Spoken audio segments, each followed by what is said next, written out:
2026ஆம் ஆண்டுக்கான ராசி பலன்கள் கும்பராசிக்கு எப்படி இருக்க போகுது அப்படிங்கிறத பற்றி பார்க்கலாம். ஸோ கும்பராசிக்காரங்களுக்கு ஒரு சந்தோஷமான விஷயம் என்னென்னா, ஜென்ம சனி கம்ப்ளீட்டாக விளையிடுச்சு. சனி வந்து 2ஆம் வீட்டில் இருக்குது.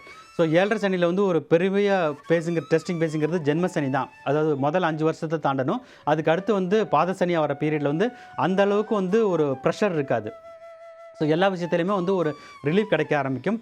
ஸோ ஜென்மசனி விலகுவதால் கும்பராசிக்காரங்களுக்கு இந்த வருஷத்தோட தொடக்கம் வந்து ரொம்ப சூப்பராக இருக்குன்னு சொல்லலாம்.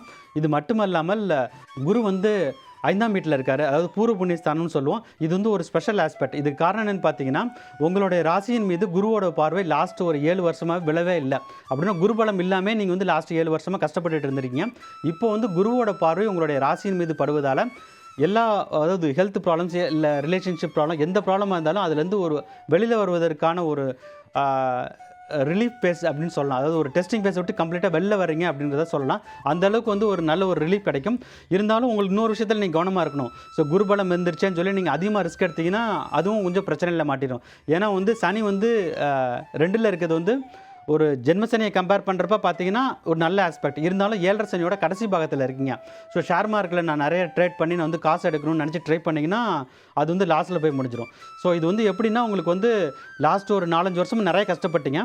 2026 வந்து அந்த கஷ்டத்தை பார்க்கும்போது ரிலேட்டிவாக பார்க்கும்போது ஒரு நல்ல ஒரு வருஷமாக தான் இருக்குது. ஸோ 2026 வந்து ஒரு லாஸ்ட் ஒரு ஃபியூ இயர்ஸை கம்பேர் பண்ணும்போது கண்டிப்பாக நல்ல வருஷமாக தான் இருக்க போகுது.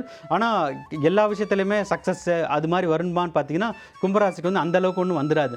அதுக்கு இன்னொரு முக்கியமான ரீசன் என்னென்னு பார்த்தீங்கன்னா, குரு பகவான் வந்து 6ஆம் வீட்டுக்கு போயிடுறாரு.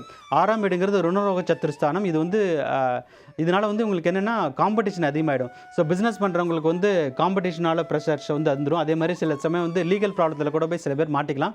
இதெல்லாம் ஜூலை, ஆகஸ்ட், செப்டம்பர் மாதத்தில் வந்து நடக்க ஆரம்பிக்கும். ஸோ கும்பராசிக்காரங்க என்ன பண்ணணும்னு பார்த்தீங்கன்னா, முதல் 5-6 மாதம் வந்து டைம் வந்து ரொம்ப நல்லா இருக்குது. ஸோ இந்த சமயத்தில் வந்து எந்த அளவுக்கு செட்டில் ஆக முடியுமோ, கெரியராக இருக்கட்டும், இல்லை பணம் சேர்த்து வச்சுக்கிறதா இருக்கட்டும், இல்லை ரிலேஷன்ஷிப்பாக இருக்கட்டும், எந்த அளவுக்கு வந்து செட்டில் ஆக முடியுமோ அந்த அளவுக்கு செட்டில் ஆகிட்டாக்கா அடுத்து வரக்கூடிய 6 மாதம், அதாவது ஜூலைக்கு அப்புறம் இருக்கக்கூடிய பேஸ் வந்து அந்தளவுக்கு பிரமாதமாக இல்லைன்னா கூட அதை வந்து ஈஸியாக ஹேண்டில் பண்ணி இந்த வருஷத்துலேருந்து அவங்க வந்து ஈஸியாக கிராஸ் பண்ணி வெளில வந்துடலாம். ஸோ வந்து அவங்க வந்து கரெக்டாக பிளான் பண்ணிட்டாங்கன்னா 2026 வந்து கும்பராசிக்காரங்களுக்கு சூப்பராக இருக்குன்னு சொல்லலாம்.